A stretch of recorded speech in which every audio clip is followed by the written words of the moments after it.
In Depth with Academia. I'm Richard Price, CEO of Academia.edu, and yeah, I'm super excited to take you through another fascinating piece of research today. I'll remind everyone, as always, I'm just your guide here. I'm going to be neutral, just walking you through what the paper says, not endorsing anything, not saying it's the last word, just opening the conversation. So, what are we talking about today? The paper up for discussion is Johnny Cash One Piece at a Time, an analysis of the Frankenstein Cadillac by Roland Keates. Seriously, even the title is kind of a ride, no pun intended, and if you know the song One Piece at a Time by Johnny Cash, you're probably already... Here's the core issue Roland Keates digs into. How does Johnny Cash use humour, storytelling, and this sort of wacky tale of a DIY Cadillac to comment on American life in the 1970s?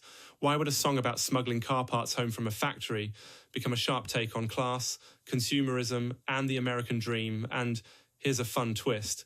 Could you actually build a Frankenstein Cadillac like the one in the song? Is it just a joke, or is there more going on? So why does this matter for you, like for regular folks just going about their day?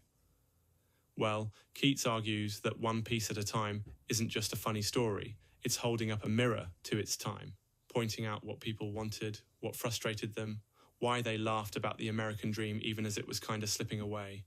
It reflects the feeling of working hard but still being shut out from so-called luxury, making do with whatever you can grab, and maybe poking fun at the endless hunger for status and stuff. These are themes that, honestly, still hit home today. All right, let's get into what Keates actually does in the paper.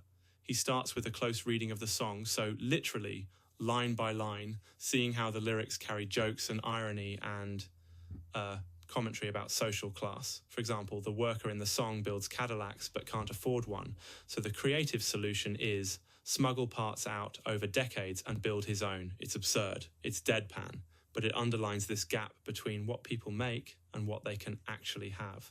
There's a lot of visual humour too, the description of mismatched headlights, missing fins, cars mashed together from different decades. There's even a line about the title weighing 60 pounds. It's comedy, but with teeth.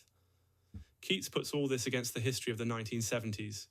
Detroit's car industry melting down, the American dream getting, well, let's say increasingly out of tune. Cash delivers his lines with that matter-of-fact style, treating absolutely ridiculous situations like they're nothing special, which only heightens the comedy. And Keates mentions that building something like this Cadillac in real life would be kind of impossible, but not totally impossible. A Nashville shop actually managed to do it, though the result was as bonkers as you'd expect. It became a museum piece, not exactly street legal, but still people loved it. And I just want to pause for a second and say, imagine trying to drive that thing to the grocery store. You'd have, I don't know, people stopping you to take pictures, or maybe a traffic cop just scratching their head for about 10 minutes. It wouldn't fit in any parking space. And who knows, maybe it'd be a hit at a wedding. Sorry, that went nowhere, but you get the idea, right? Back on track. So Keates weaves in research about humour in country music, why these novelty songs could actually say a lot about real frustrations, and how icons like the Cadillac became these weird symbols, sometimes for pride, sometimes for longing, even loss. The patchwork car in the song becomes a kind of metaphor for America itself, stitched together, misshapen, but still somehow rolling along.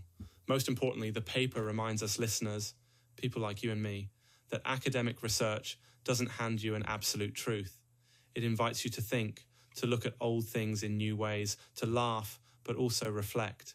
Maybe next time you hear One Piece at a Time, you'll hear more than a joke. You'll catch something about work, dreams, and the wild ways people chase what they want, even if it means inventing something wildly new. So, to wrap up, this has been In Depth with Academia, and I'm Richard Price. Thanks for coming along on today's journey into music, machines, and the American imagination. And remember, I'm just presenting the research, not signing off on any one view or argument. The fun is seeing what you take from it. Keep listening, keep questioning, and maybe take a second look at the next oddball invention you see rolling down the street. See you next time.